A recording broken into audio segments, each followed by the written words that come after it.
Okay, welcome to the main section of today's episode. Well, I'm here to welcome Terry Allan to Music Fishbowl. Hello, Terry. Hi Dan, thank you very much for having me on. No, not a problem at all. How are you?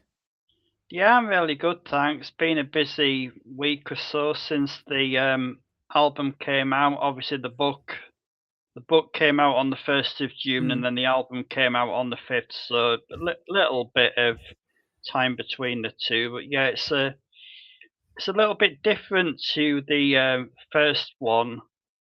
It's obviously the first album I did a little booklet with it and obviously released a book as well. This time, the album doesn't have a booklet in with it, so if people do want the lyrics, they would need to buy the book separate. mm.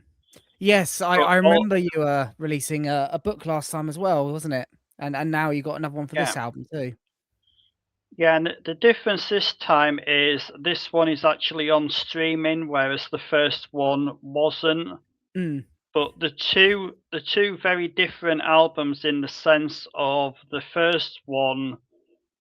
While I've written everything in the case of both albums, the first one, all the backing music and the mixing and mastering was all done by Fumes.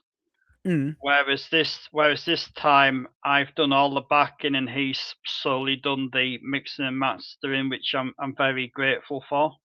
Mm. Yeah, no, we'll talk a lot about the albums today because I have a feeling we've got a lot to discuss on today's episode. We've known each other for a while. We are label mates on EastLondon Recordings, which is great. And yeah, there's a lot to discuss. I mean, so I've already introduced you as a spoken word artist in my introduction. Would that be a fair assessment, do you think? It is, yeah. One of the things I'm finding, obviously, I'm completely new to streaming, but one of the things I'm finding is even though talking to yourself and talking to our other label mates, spoken word is quite a big thing. When Mm, it comes to streaming, it kind of flies under the radar mm, because as I found, so obviously I help with playlisting not just myself but other artists on yeah. behalf of East London Recordings. Obviously, when it comes to specifying a genre and spoken word in particular, on on one particular streaming platform, spoken word doesn't really exist. Yeah. Obviously, if you go down the route of alternative indie, you can put it in as like songwriter, but spoken Yeah. word itself, nowhere to be seen. And playlists are a bit, you know, non-existent, shall we say? Yeah, I've noticed with a lot of like I mean it for me I find it quite bizarre that spoken word isn't on there at all because spoken word to me is an umbrella genre. There's a lot of subgenres within spoken word, and spoken word is kind of the overarching one at the top. Um, Yeah. I find it normally there's a lot of the ones that fall underneath the umbrella, the smaller genres aren't there, but with spoken word, it just seems the whole thing's almost ignored in a way, isn't it? When actually there's so many people Yeah, making spoken word music. it's kind of annoying because I could go down the route of, what backing music have I used? Does that Mm, fall under pop? Does it fall under folk? Does it yeah, fall under country? But then if I did that, because I don't have one specific genre that I use as the backing music, I could have like 15 completely different genres. Whereas you yeah, say spoken word is what I am, I should be able to categorize it as yeah. what I am. So yeah, it is a little annoying in some respects. Yeah, no, I 100% agree with you. And obviously, talking about music there, let's talk about music first off. Terry, can you let the audience know what music gets you excited the most? What are your musical genres and artists and things that you love the most? Artist wise, it would very much be going down the route of Benson Boone, Rag and Bone Mm, Man. Anne Marie is definitely up there. Jess Glynn, Sabrina Carpenter, quite mm, quite modern chart ones. But I do stray into listening to acoustic, listening to some country, Mm, and one of the things, if you've listened to any of my shows on mm, Coastal Breeze, I am quite big on my remixes. yeah, Whether that's a remix of a song that's out now or a song that was out in the yeah, 1960s, or like a mashup of the top songs of 2024. yeah. You name it. If there's a remix, bootleg, mashup, whatever you want to call it, Mm, and I like the sound of it more often than not. It's yeah. there or thereabouts somewhere. Yeah, we will touch on Coastal Breeze Radio, sorry, later as well. I definitely need to speak to you about that. For those who are expecting my usual chronological form of lines of inquiry, should I call them, or interrogation style, should I call it? You're not going to get that today because I know me and Terry will have so much to talk about. So I'm going in a bit more freeform and a bit more improvised for those who would have expected me to already ask a few questions that I haven't asked. So yeah, no, your style of music that you're into, obviously, as you say, quite current, but you will go back, you will go back to the 60s, like you said, and have remixes and things like that. I want to ask now, when it comes to writing, because obviously, like, when I ask about what music you like, we can kind of gauge what kind of music you were like, Yeah. you probably would have liked growing up and things like that by that. Um, when did you start writing? Like, when did that happen? I wrote bits and pieces, obviously, when I was at school. Some of it through choice and some of it because we had to. Mm, In the confines of school, and then it was very much on the back burner. I would write a poem maybe once every 6 months, once a year, and then I would say late last year, I thought to myself, well, I've written a couple of bits mm, about Doctor Who, and they were quite well received, mm, and I'm like, I do like writing, but could that then become something more than just poetry? yeah. And obviously, I spoke to Rebecca Knight, who runs the Brilliant Dark Knight Mm, Academy, and some of the other people on East London Recordings, and they were very much, well, you don't know unless you try, and it kind of yeah. snowballed from there. Mm, Me writing, I think the first one I wrote was about my dad, and Rebecca Knight very mm, nicely recorded a version of it.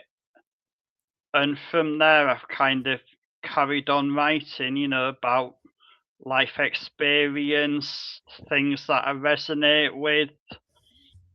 It could be that I've walked from where I live down into Bidlington to mm, see my mum. I've passed like a mural, or I've passed a mm, tree that looks like something, or it's yeah. quite weird and wonderful where the inspiration comes from. Some of it, as I say, is life experience, and other things is Yeah. just random Yeah. things that resonate. No, 100%. It's interesting you said about making poetry into something more than poetry, because as somebody who has watched your writing grow from the period of when you started writing at East London Recordings to now, and I've also heard some of the newer work, obviously, that's after this album. I Yeah, can and you've see a real collaborated on a couple as well. You've exactly, co-written yeah. some of them with And me. there's one on the new record of us two collaborating and writing Yeah, together. What I hear is from the beginning, I hear this sort of transition of poetry to music, and now it's starting to blend more into song structure, experimenting with song structure, actually thinking about almost thinking whilst writing, what can I do with this musically, and writing for that as well at the yeah. same time as It's you kind know of very much gone from me writing a poem or song and somebody else fitting backing music to it, mm, to me writing and finding backing music on, say, Pixabay, Mm. to me then actually sitting there on BandLab and, creating my own backing track Yeah. to, to custom fit. Yeah. Exactly. It definitely it's great because you can see the growth of you as an artist as well, and you can see that story and that journey that you've gone It, through, it, which it's is always quite amazing.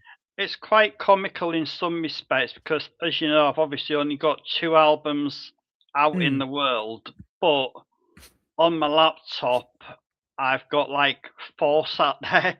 I know, yeah, I So know. That's what so amazes it me. in my own world, I've evolved a lot further than what's actually in the public domain, but, Yeah, and it's amazing obvious to think that people have got that to look forward to. yeah. Obviously, I think I would probably give Fumes heart failure if I said I wanted 4 albums out be by the end of the summer, so I'm Yeah. kind of pacing it. Yeah, no, 100%. Yeah, no, so let's talk about the albums then. So you've got your first album, which was titled Lyrical Insanity, and then the second album is Lyrical Insanity Volume 2, isn't it? Yes, it's volume 1 and volume 2, and Yeah. then, um, the only reason we ended up with a volume 2 is I've kinda like because the first one was labeled as volume 1, I didn't want it to be a case of the first one was volume 1 and then people were like, "Well, it's volume 1, there's no volume 2," kind Yeah. of thing. But Yeah. then after this, I've very much gone down the route of each album will have its own title.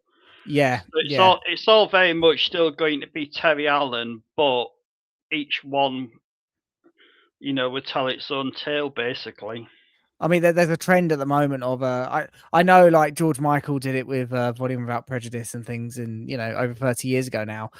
But there is a trend at the moment of albums being released with volume ones on them, and then no volume twos being in the follow up.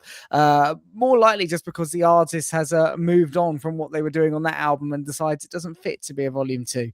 But for yourself, you followed through and made sure that there is a volume two for people to go and listen to as well. When it came to creating these albums then, can you tell me the creative process you would go through, as in from the early idea of a track coming through to the finished product? How did that work?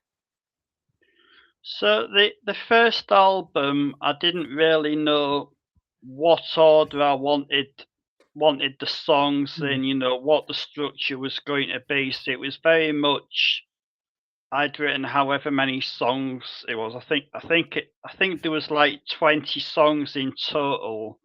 mm, And and the way it was done because of the constraints of getting it onto vinyl and yeah. obviously lengths and that. The 20 songs were split into, I think it was 4 lots of 5. Mhm. And then, if I remember correctly, there was just one overarching backing track and, separation in Mm, them. Whereas then when it came to the second album, I was very much of the mindset that I was kind of telling a story. So it mm, was, this track I want as the first one, followed by da da da da da da. yeah. And So it's yeah, go quite on.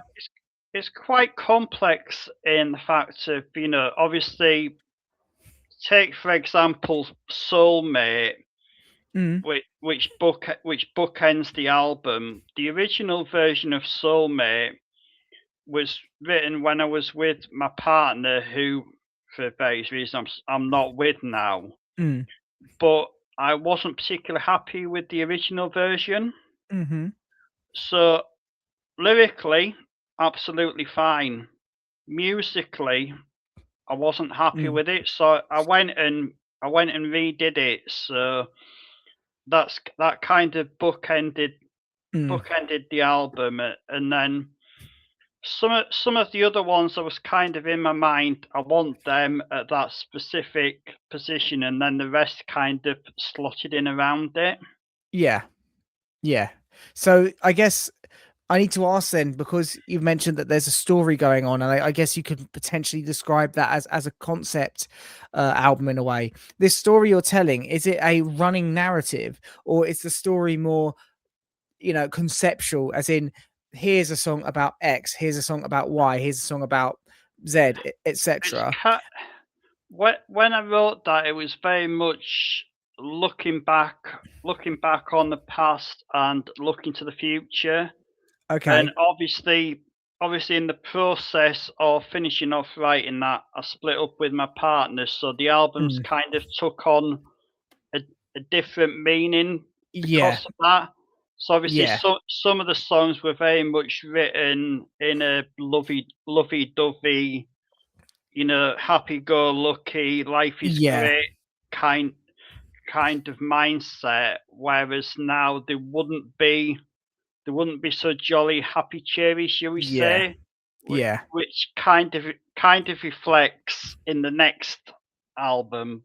Mm, right. Okay. Yeah. I mean, I guess the song that I'm on, that's a quite lovey-dovey song, isn't it? Or I say I'm on. I'm not on it. I've helped write it. I've got a writing credit, should I say? I say that people are gonna think, oh, Dan sings. No, I have a writing credit on it. That's a bit more of a lovey-dovey song on this one, isn't it?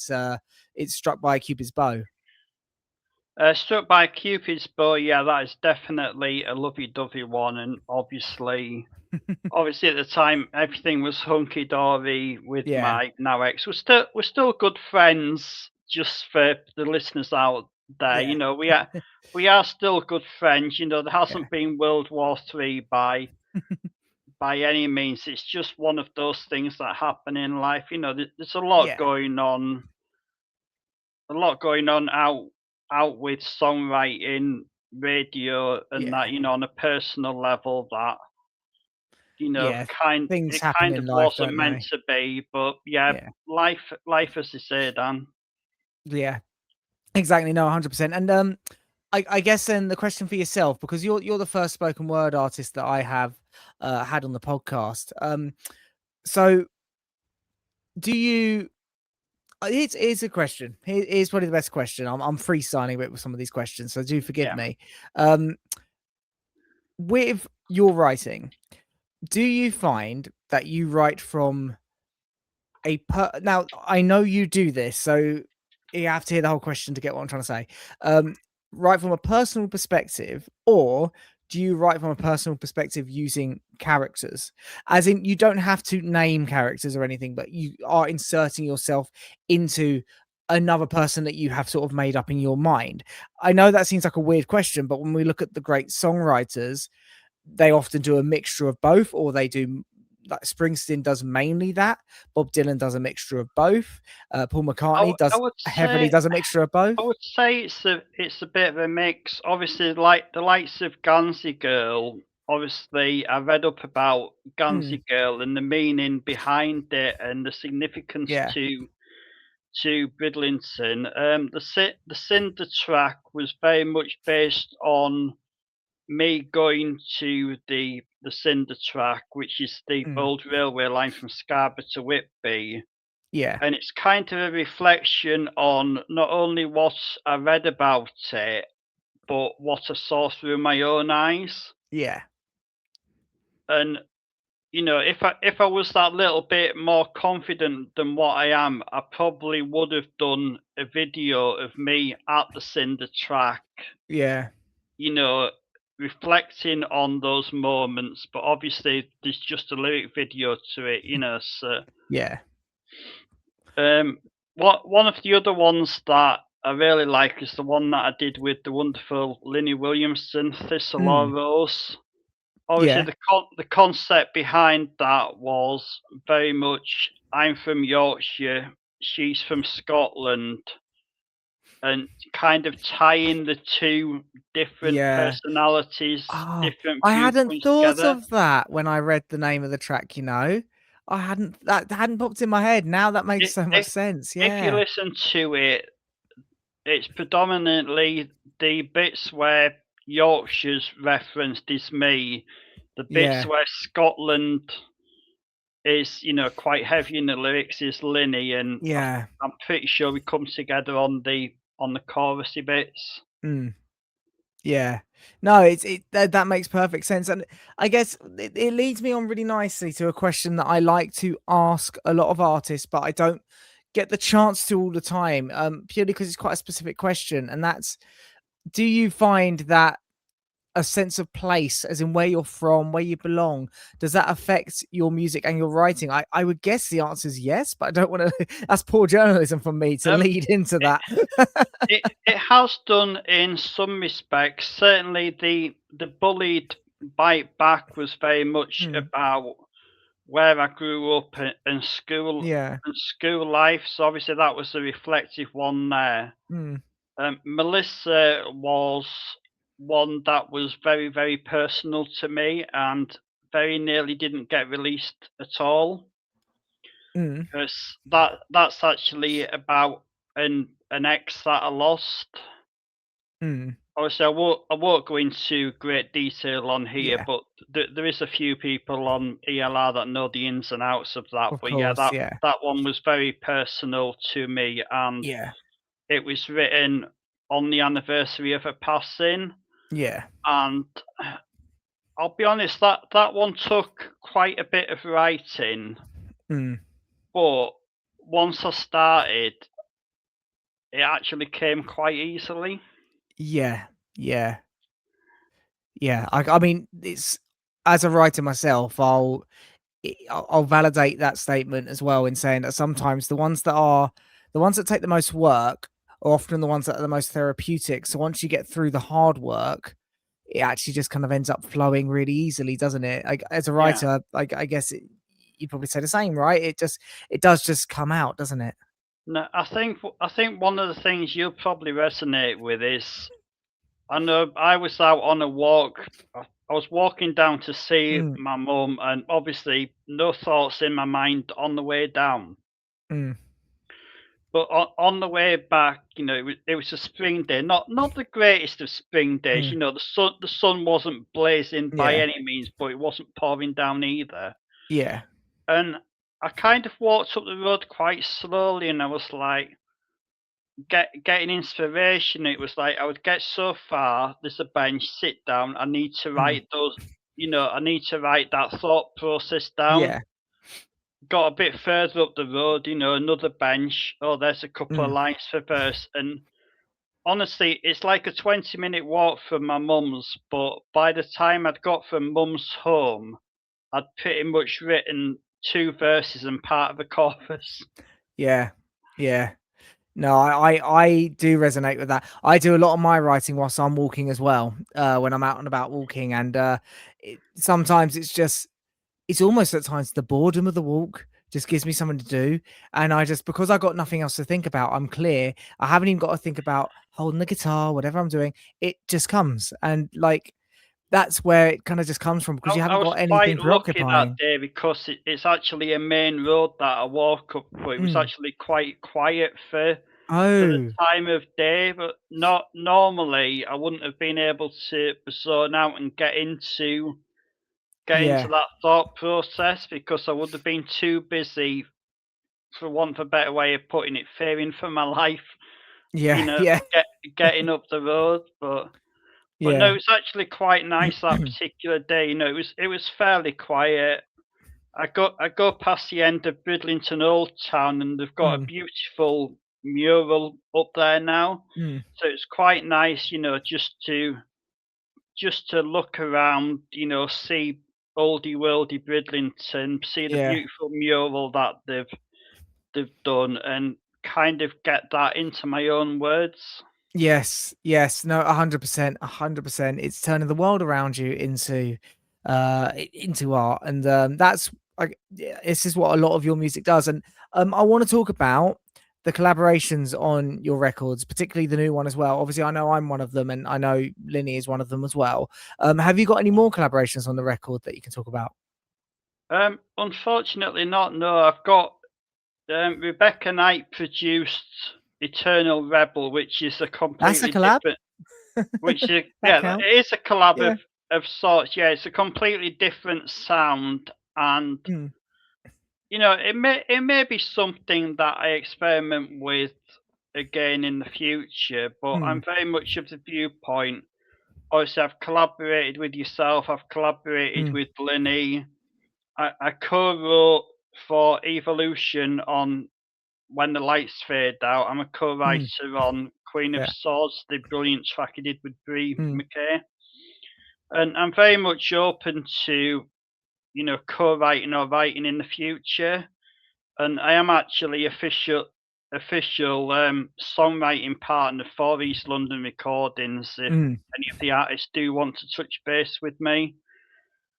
But yeah, obviously there's a few bits. I think there's another one with yourself somewhere along the line. I forget whereabouts yeah. in the albums it is. There's definitely one potentially two with Linny, but other than that, it's very much me. Yeah, I guess you're going from obviously coming into the music world on your own. The support of others is helpful, but now you've been there, I guess you're in a space where you can now just do it on your own and you can completely commit yourself to your own art yourself, right? And not have Yeah, any other yes, influence, which I yes know and no. other influence is good, but I it's would, also I would like other collaborations just for different sounds, mm, different input. But what I'm finding, no disrespect to the other artists, is I can offer, but it's not very forthcoming. mm, So that kind of led me to why this particular album I've put onto streaming. mm, And obviously, I'm interviewing with yourself. I'm going on.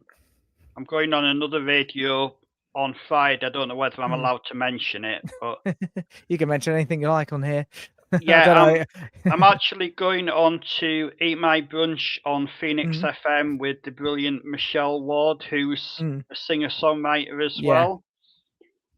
And so obviously, I've not been on your podcast before, and although I go on to the Eat My Brunch TikTok live and sit there as a Mm, listener, and obviously people know a songwriter, to actually be interviewed as opposed to me interviewing people yeah. in my other capacity, Yeah. it's quite a strange one.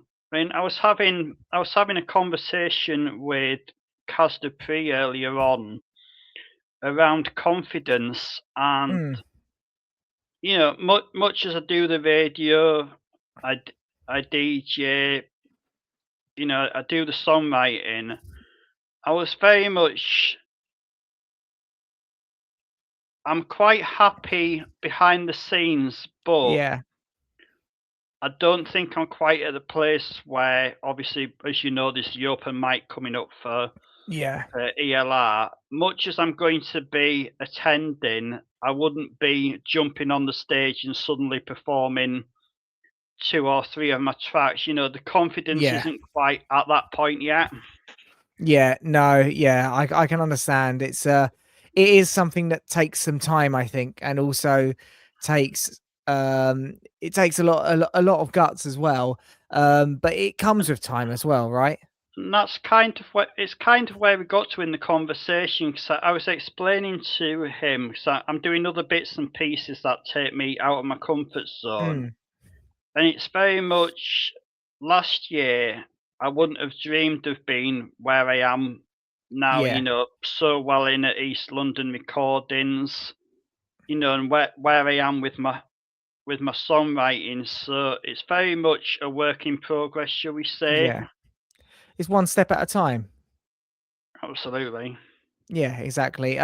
We need to talk about where people can listen to, but also get a copy of the album, and then we'll talk a bit about Coastal Breeze afterwards. So people can get a copy not only of your first album, but also this second album as well on vinyl and CD, I assume. And then there's also the lyric book. Am I correct? Yeah, so both of the albums, I'm pretty sure, are on the East London Recordings Bandcamp. They're Hmm. also linked from my link tree, which is linktree/Terry Allan Songwriting. All the links are on there for both books, albums. You know, whether you want to stream it, buy it, get it on Yeah. Bandcamp, every link imaginable is on the link tree. Yeah. And also you can stream only the second one, can't you? Yeah, Right. it's only the second one that's on streaming, just because of the fact that from the second album onwards, they're all individual tracks, whereas the first album isn't Yeah. individual tracks. Obviously, the tracks on the first one are broken down, so you can tell where one song ends and another one begins, but they're not like 15 separate. Yeah. Yeah, exactly.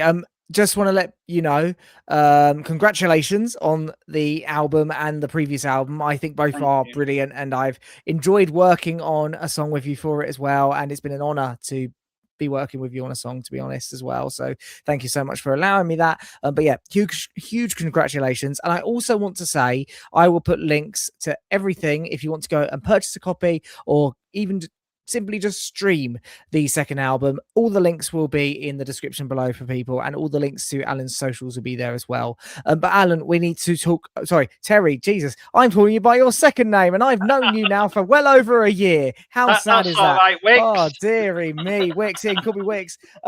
No, Terry. Sorry, should I say? Terry. We need to talk about Coastal Breeze Radio now, because Coastal Breeze is a wonderful radio station, and is very helpful to independent artists, which is what we like here. So can you tell me what Coastal Breeze is, so the listeners can find out? So Coastal Breeze was very much born just over 2 years ago now. We actually celebrated our second birthday this last weekend. And I was very much of the mindset of being for the independent artist.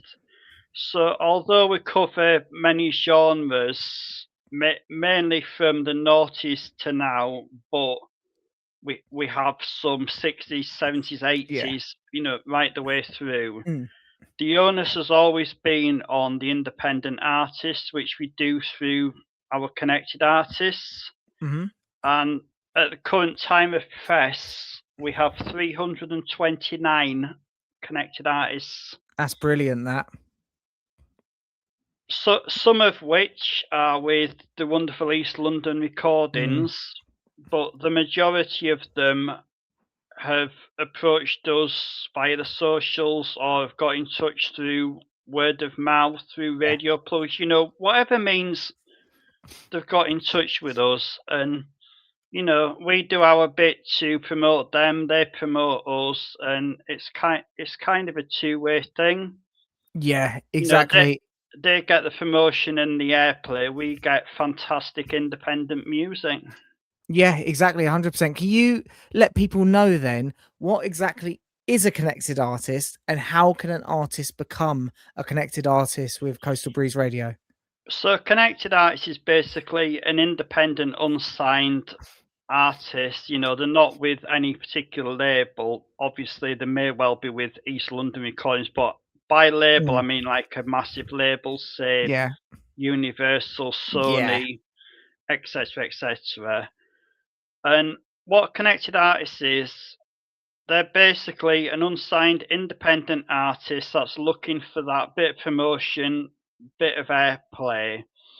And to get onto our books, all we ask for is a short bio or an electronic press kit, a picture of yourself, MP3s of anything you want us to feature, preferably with some form of cover, whether that's an album cover, covers for the song, and any links you want us to share, whether that's socials, website, streaming. Obviously, the more information you give us, the more we can put on the website, and the Yeah. more we can promote you. But yes, so, some of them literally have one line. You know, I'm Joe Bloggs, a songwriter from Yeah. Blogspell, and they might have a link to Facebook, for example. Whereas other ones have got every link under the song and an essay as a bio. Yeah. So Yeah. The only thing we ask is obviously we have a very brief terms and conditions, which is basically, you know, if we do this for you, you stay in touch Yeah. with us, you Mm. keep us up to date, which is part and Yeah. parcel. Because unfortunately, there is the odd artist that goes on to bigger and better things, Yeah. and not wanting to sound nasty, they forget where they've come from. Yeah. Yeah. And you know, through no fault of ours, you know, they do lose track of who Mm. helped them on the ladder. Mm. Yeah. Yeah, and that's something that really, in reality, everyone should remember because without them, you wouldn't be there effectively. So Absolutely, yeah, no, it definitely makes sense to put in something like that. To it's not even protecting yourself; it's just to make sure you get the recognition that you deserve, right? absolutely. But yeah, everything is on the Coastal Breeze website at coastalbreeze.co.uk.